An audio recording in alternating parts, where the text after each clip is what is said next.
Hai semua, perkenalkan saya Fatima Zahro. Saya di sini akan mencoba untuk membahas mengenai tugas praktikum geologi struktur minggu ke-6 mengenai rekonstruksi penampang.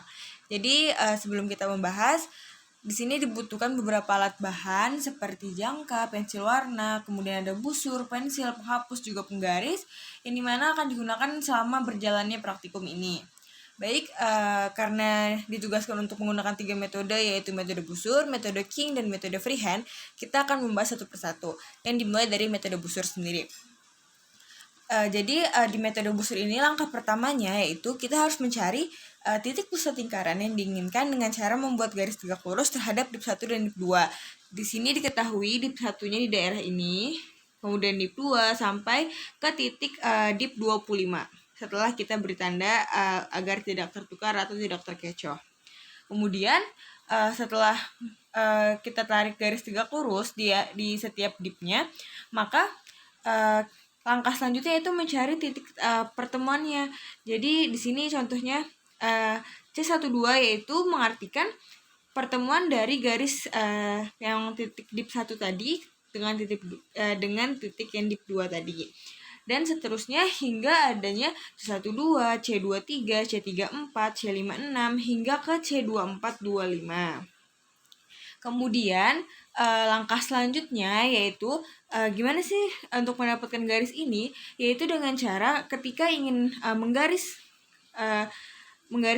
garis ini di antara G1 dengan G2, maka letakkanlah jangka dengan yang untuk titik tumpunya ini di titik C12.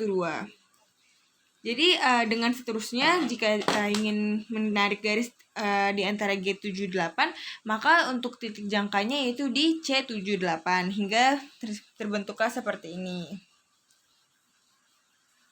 Kemudian untuk metode yang kedua yaitu ada metode King. Di sini terlihat agak berbeda.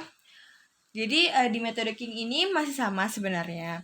Untuk langkah pertamanya yaitu menarik garis di setiap dipnya dari dip 1 hingga dip 25 dengan tegak lurus. Kemudian di sini diibaratkan bahwa titik temunya C1 dan C2 ini kan tadi itu pertemuan antara garis pertama dengan garis kedua.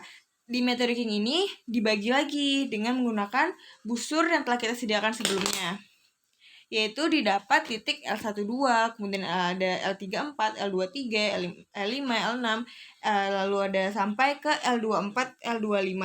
Kemudian di sini kita mengasumsikan bahwa setiap garis L yang kita tarik ini, yang kita dapatkan dari perhitungan busur sebelumnya, kita anggap sebagai cermin. Kemudian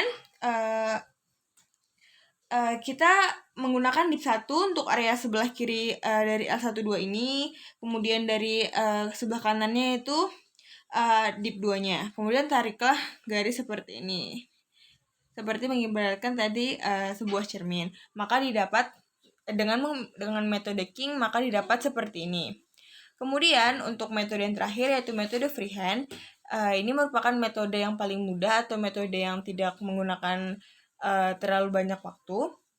Hanya dengan cara menghubungkan dip 1 dengan dip 2, kemudian menggambar garis mengikuti arah dipnya, yaitu arah dip 1 dip 2, contohnya seperti ini. Kemudian mengapa di sini garis rekonstruksinya putus-putus, yaitu mengibaratkan seperti akibat dari erosi garis, makanya garis tersebut dibuat secara putus-putus seperti ini. Maka didapat hasil dengan metode freehand seperti ini.